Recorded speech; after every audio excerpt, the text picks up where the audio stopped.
Hello YouTube and welcome to my channel eddieinreadingland. My name is Eddie and today I'm bringing you my Imbolc wrap up.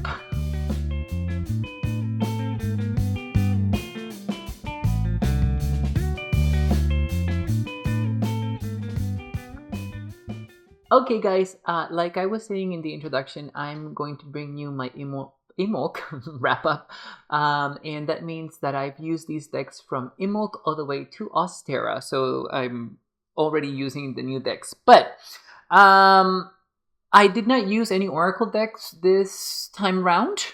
I only use Tarot decks, and for some reason Imbolc is always the season where I really like to dive into shadow work. So I have 3 shadow work decks and 1 inner child work deck to show you guys. And talking about inner child work, let's start with the first deck. Here is the Cloth Doll Tarot by New Round, or in the US they know they're known as Star Wheel. But I very much enjoyed working with this deck for my inner child work. I thought it was going to be too cute, but thankfully it wasn't. There's a creepiness to the deck, and there's a little something very disturbing about the deck. I mean, these cloth dolls have buttons as eyes, and I know that makes a lot of people uncomfortable, or some people uncomfortable, as in any case. But that also does remind me of Coraline, and I know right now Neil Gaiman is not in a very good light, but he did write an amazing story with Coraline, and the stop motion picture that's available to us, it's just so good, and I love it so much more. But yes, so I'm sorry, going back to inner child work, this deck was actually really good at letting me know things I've learned from my childhood, the experiences that I've had, and how I apply them right now, today, which is a little bit different from how inner child work comes out from other decks. Not comes out, how I experience inner child work from other decks. Usually, when I take a card for inner child work, it reminds me of a specific memory from my past, and then I work on it, and I journal about it, and the reasons why this is coming up today, or the reasons why I am associating that specific card with that memory. Contrary-wise, this deck actually made me look at what I've learned from my childhood and how I'm applying it today.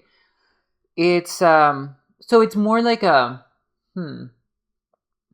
wise old inner child man. I don't know, but it was pretty good. It was pretty good. It was pretty rewarding for me. Working with the inner child is helping me a lot right now, with my emotional intelligence and my behavior, somewhat. But it is work that is very difficult, and that honestly sometimes I don't want to do, but I do it. I am, though, Stara, going to take a little break from inner child work and just continue to do it at another time. I've been doing inner child work for, I think, about 6 months or more, and that's longer than I usually do. I wanted to see if I was able to do it annually, but I don't think so. It just gets a little bit difficult sometimes, but it is a really good reader for inner child work, and that is the only reason why I got this deck. I wanted options for inner child work, and this definitely provided that option for me. I'm very thankful for it, and I just love how beautiful the art is, and how beautiful the dolls are, and the bright colorful colors. That's not good. The bright intense colors. And it does make me chuckle a little, and I really appreciate that in an inner child work deck, but it doesn't deviate from the hard things. Like, for example, look at this 5 of Swords. We can still see that conflict there, that change that wants to be made from the 5. So it's a really great deck. I'm not sure if I'm ever going to use this to read for others, guys. To be perfectly honest, maybe if a person is exploring things from their childhood and they want to learn what the tarot has to say, maybe I will use this for that. Because this is not a scary deck at all. It's actually super, well, not super adorable. There is a creepiness to it, like I said before. But yeah, maybe. I mean, I don't know. Inner child work is not a very common thing that people ask about. But yes, so moving on from the Clothville Tarot by New Round or Star Wheel. And next, I'm going to show you a deck that I know it's out of print and you can't get this deck anymore. And I'm really sorry, but I love using this deck and it's a beautiful deck. And this is the Red Raven Tarot by, oh God, what is their name? Luong Vu Andui. That's their name. They made an amazing deck. And one of the really cool features about this deck is that it is a landscape deck instead of horizontal instead of vertical. And as you guys can see, the cards are actually tiny. I have, well, okay, so the contrast with my hand is not really good because I have small hands, but let me show you with a regular size tarot. They're very, very thin. And I really, really like this because this is such an original tarot. The art is just so weird and mesmerizing. And I just love that. The concept for this deck was very outside of the box, but it's also, as you guys can see, a very shadow deck, and I really enjoy that. Love the color palette: red, black, gray, and white. Ugh, I mean, look at this. It looks so good, guys. So good. But working with this deck, it's not very intense actually. Even though some of the imagery can be a bit intense at times, it's actually not. I actually enjoy it because it allows me to work in shadow work without having to put a lot of work into it. But as you guys can see, this is also even though it looks Marseille and it drew a lot of inspiration from the Marseille Tarot, it is a Rider-Waite-Smith style sort of deck. Although some of the majors will contradict my statement, but yes, it's just so creepy and just so different. And it looks like some of the cards look like feedback from a television image, or they look like blocked radio waves, or like by what we would think blocked radio waves look like. It's also very distorted in a way as well, and that's the aspect that I like about it. It reflects shadow work really well, because shadow work is something that does take a lot of work and it takes a lot of discomfort, and you need to learn how to be good with that discomfort in a way, to be able to appropriately do shadow work. I was going to say successfully, but you can be successful with shadow work without being uncomfortable. But I like that uncomfortable feeling. I like that. Probably maybe because I'm a masochist. Who knows? I'm more of a sadist, actually, by the way. But that's not here or there. Love this Lovers card. This is actually the Lover instead of Lovers.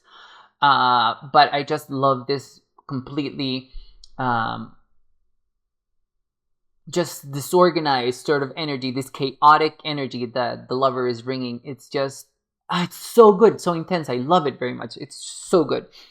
I also like the eyes in the tarot, as you guys can see, there's a lot of eyes in the tarot that also bring a lot of discomfort, because it kind of feels like you're on the spotlight, and that the cards are staring at you, and it's just so good. I feel so weird when I'm working with this deck, and I really appreciate that. I really like that. Yeah, I just always have a lot of fun with the Red Raven tarot. It's just quite unique. Oh, I love this eight of coins. It's coins instead of discs or pentacles, guys, in this deck. But as you guys can see, there's a lot of eyes in the imagery of the cards, and there's a lot of distorted sort of lines as well. Very much a chaotic energy. Love this. This is the Temperance card. See, incredibly original. But you can still see that there's a tempering going on here with the liquid in both of the cups. So, and God, this is just so good, so good. Okay, I'm gonna continue on with the other tarot, because I will just show you every single card. By the way, I do have a review and a full flip through of this deck on my channel. But moving on, we are going to the Wonderland Shadows Tarot by Ethereal. And I also do have a review and a flip through of this deck on my channel. I talk about AI in that in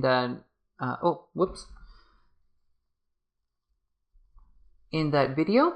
But how was journaling with this tarot again? Amazing. I like it. I love it. There is a sense of emotionless that I have from this tarot that works for me. I don't know why or how, and I don't know why I like that, and why it's so effective with me. Maybe that's something that I should explore with myself. But this is also quite intricate art, and it's also quite hypnotic. It just focuses you into the image so well, and for some reason it just feels like the card is conveying this fake sort of emotion. I don't know how else to explain it, guys. I hope I did a better job in the review of this tarot when I did my review. But it's not an unpleasant feeling. It's actually, like I said, I like it a lot. It's very effective with me. Shadow work is very effective with this tarot. Journaling with this tarot is also quite good, I have to say. It's probably because it makes me feel very nostalgic. It is based on Alice's Adventures in Wonderland and Through the Looking Glass, and you guys know that those are two of my... Well, actually, Alice's Adventures in Wonderland is my favorite book, but Through the Looking Glass is one of my favorite books. And there's something that connects with me with this tarot. The imagery is very elegant. It's very detailed. It is very heavy on the filigree, and it just works out for me. The color palette is just spectacular. I cannot praise this deck more. I mean, I know that the AI controversy is still in full throttle. But honestly, I can't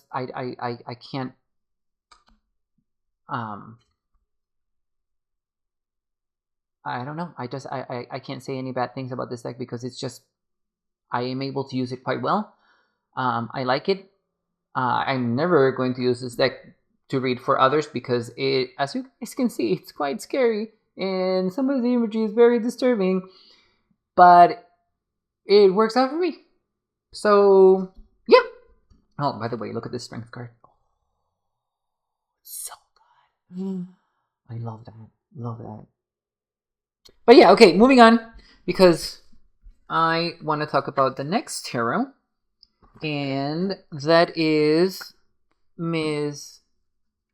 Sia Hunt's Nameless One tarot, that I'm probably going to use from now on for Imbolc every year. And here is the chunky book. I mean the chunky tarot. The Nameless One. You guys know that I love Sia Hunt and I love her art. There is not one single tarot that she has made that I don't have. She is amazing. Let me bring this up so that you guys can see the full card better. There we go. Her art is amazing. I have no complaints at all. This was a deck that made me that convinced me that affirmations do work when they're not toxic, when it's not toxic positivity, when the affirmation seems realistic, and when the affirmation is something attainable as well. This deck was also very, I feel like it's very outside of the box. It uses a lot of objects in animal and plant, and it's, instead of people, it's also quite Asian. It has a lot of like skeletons and bones in the deck, and it's dark and it's great for shadow work, but honestly, I love the affirmations. I love the affirmations, which is something that I thought I was never going to say. I think this is this is the right way for this card. Now, this deck does have tarot cards and have oracle cards as well. Now, I know that we're able to read without the oracle cards, but I actually quite like the oracle cards too. What I do have a little bit of trouble with are these masks, especially the Jester mask, because I'm quite scared of them. I thought I was going to have a more difficult time with them, but I actually don't. Not really sure if that's because I'm biased towards Sia Hunt's art and I really like it. But yeah, I mean, it does creep me out a little bit, but it doesn't prevent me from reading the card, if that makes sense. I mean, like, look at how beautiful this is.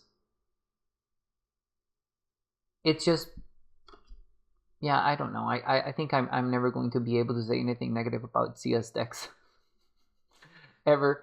But I do like journaling with this deck a lot, because not only do I journal about the card, I also journal about the affirmation that Sia provides for the card. So that's quite different for my practice. I usually don't do that. Actually, I don't work with affirmations outside of this deck. So that should tell you how much I really like the affirmations that this deck provides. And I do have the bigger book, the grimoire that comes with the deck. And yes, I have read it, and I probably will read it again at some point. Very much like her and how she intellectualizes art. I do that for my art too. I intellectualize my art a lot. And I think that's one of the reasons why I really enjoy working with her tarot, because I know the symbolism, the imagery has been researched, has been thought through, and I really like that. I very, really, very much like that. It's one of the things that brings me pleasure in its symbology and learning what symbols mean for other people. I just wish other artists would be able to do that. I'm going to do it for my tarot. I'm hoping that other artists do it for their tarot, even if it's just a little bit, and even if it's just to let me know why they decided to go with the depictions that they did for the card. I just want to learn. I just want to learn. It adds so much layers to the tarot when the artists are able to tell you why they decided to depict the card that way. Um, it's also more intentional, in my opinion. But as in any case, here are more images from this beautiful deck. Outstanding work by Sia Hunt. Now, obviously, I'm also waiting for more of her decks because she's working on the Onyx Tarot and she's working on the Acanthus and Crow Tarot. And I know that she's also working on the Children of Yule Tarot, which is based in crystals. I'm not much of a crystal girl, but I do like crystals. And if Sia is making them, I'm gonna buy it. But as in any case, guys, here, let me just show you more of the imagery. This is the High Priestess. But let me know in the comments below what were the decks that you used for the month of February, and or if you're like me, you're using them for the period of Imbolc. I would like to know what decks you're using. I would like to know which one of these decks are, what's your favorite, or if you're contemplating on using any of these decks. I'll be happy to find out. But as of now, this is my wrap up for Imbolc, guys, and thank you so much. I'll see you on the next one. Bye, YouTube.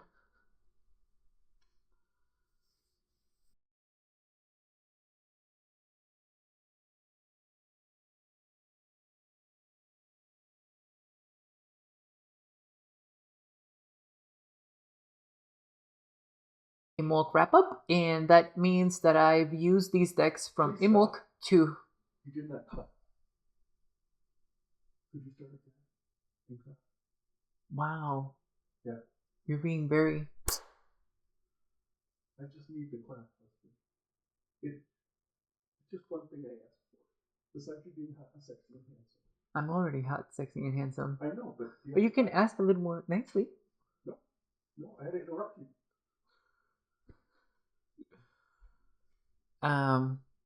See, now I forgot what I was saying. And then start saying your words a little slower because you're rushing it.